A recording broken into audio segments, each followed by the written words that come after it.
처음부터 이걸 하는 이유는 우리 회사가 절이기 때문이다.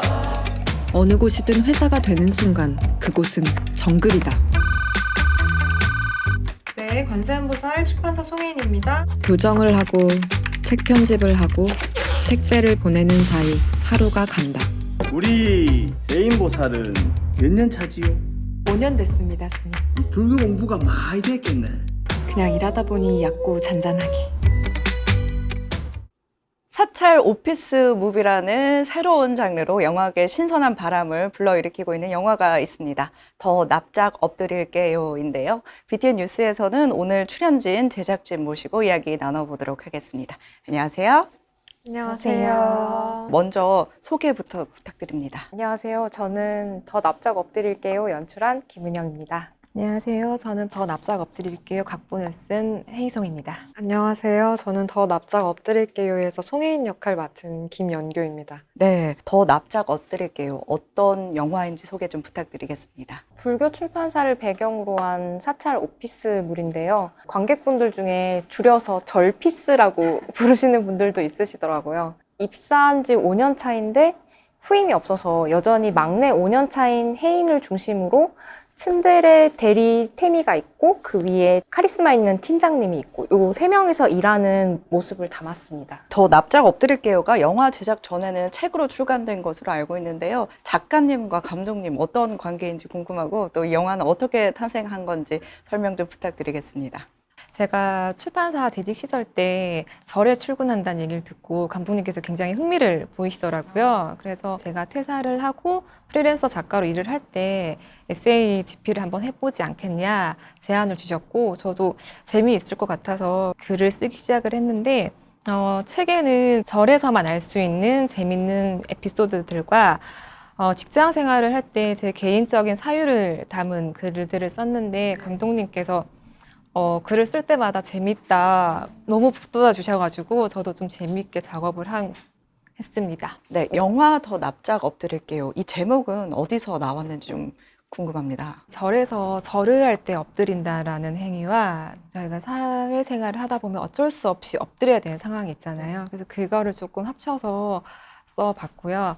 하지만 절을 하는 것도 사실은 일어나기 위해서 엎드리잖아요. 그래서 이제 힘든 상황에서도 엎드리더라도 다시 무릎을 펴고 일어나서 당당히 이제 하고 싶은 일을 하라는 뜻에서 더 납작 엎드릴게요라고 지었습니다.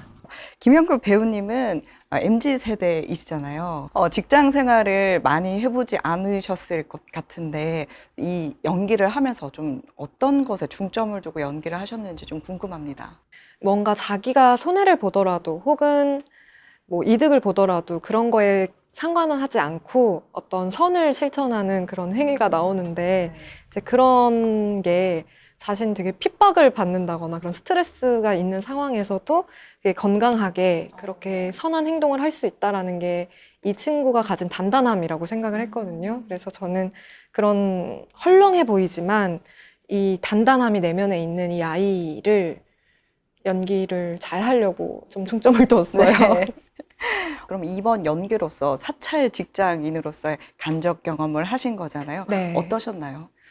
저도 절이라는 공간을 굉장히 좋아해요. 네. 그래서 제 안에도 어떤 판타지가 있었거든요.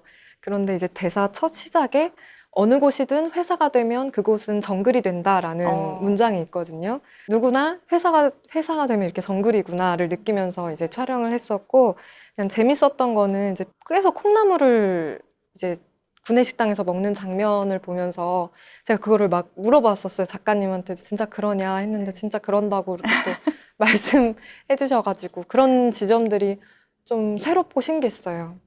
콩나물 분장이라든가 독특한 설정들이 많이 나오는데요. 어떤 발상에서 이런 독특한 설정을 하게 된 건지 궁금합니다. 조금 편안하고 귀엽게 봤으면 좋겠다. 그리고 혜인이 자체가 뭐 더 납작 엎드린다고 해서 막 우울하거나 뭐 칙칙한 인물이 아니라 굉장히 그 내면에 있는 보드라움 안에 고민도 많고 상상력도 많은 친구라는 거를 보여주고 싶었어요. 그래서 저희 첫 촬영 때 이 연교 배우님께서 콩나물 분장을 하셨던 기억이 나고요. 그리고 마지막 촬영 때 저희가 또 과거의 인물로 분장을 하는 장면이 있어요. 거기서 이제 또 여기 수염 많이 붙이시고 또 밑머리를 이렇게 하시는 장면이 있습니다. 그래서 너무 잘해주셔가지고 네. 독특한 분장도 해보시고 그러면 기억에 남는 그런 부분들이 많을 것 같은데요. 이 영화에서 가장 소개하고 싶은 장면이 있다면 한 말씀씩 부탁드리겠습니다. 제가 가장 좋아하는 장면이기도 하고요.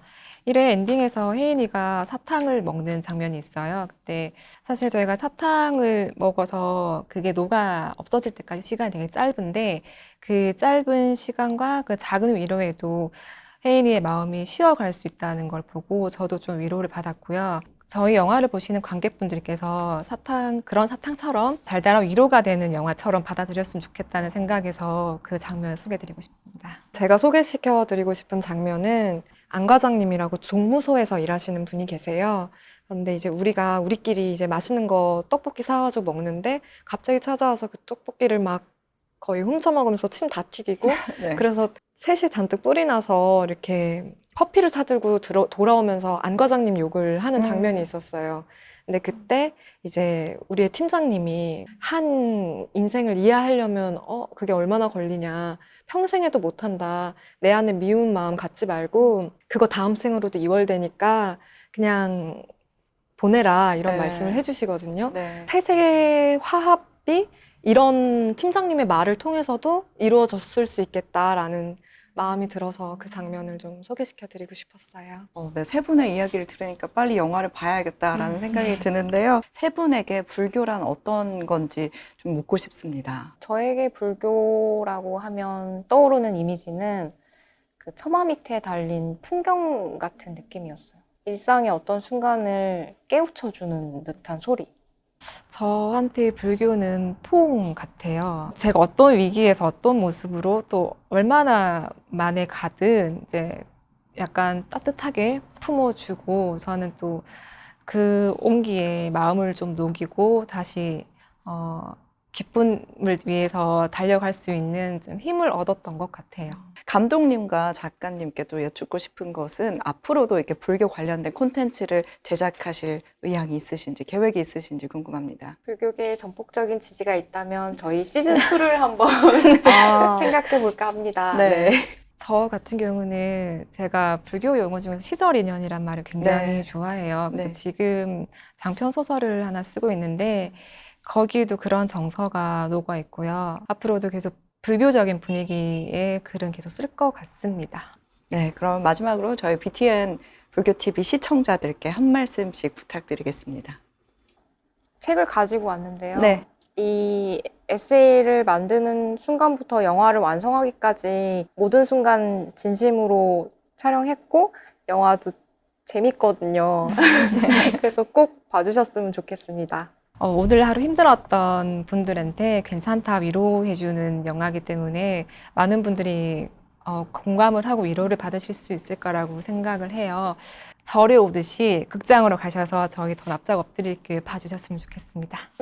저는 책 구절 한 구절을 좀 같이 소개해드리고 싶어가지고요. 이 영화의 메시지랑도 닿아 있는 것 같고 세상살이에 어려움이 있다고 달아나서는 안 된다.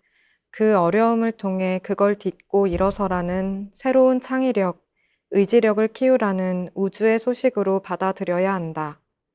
뭔가 살면서 납작 엎드려야 되는 순간들이 많겠지만 이 영화 속의 혜인이처럼 그 순간 또 잘 일어나서 그거를 어떤 새로운 의지를 가질 수 있는 요만큼의 힘을 영화를 보시면 얻을 수 있지 않을까 싶습니다. 네, 오늘 세 분과 이야기를 나누니까 영화에 대한 흥미가 더 진해지는 것 같습니다. 지난 10일 개목했죠? 더 납작 엎드릴게요. 흥행하길 기대하도록 하겠습니다. 오늘 말씀 감사합니다. 감사합니다.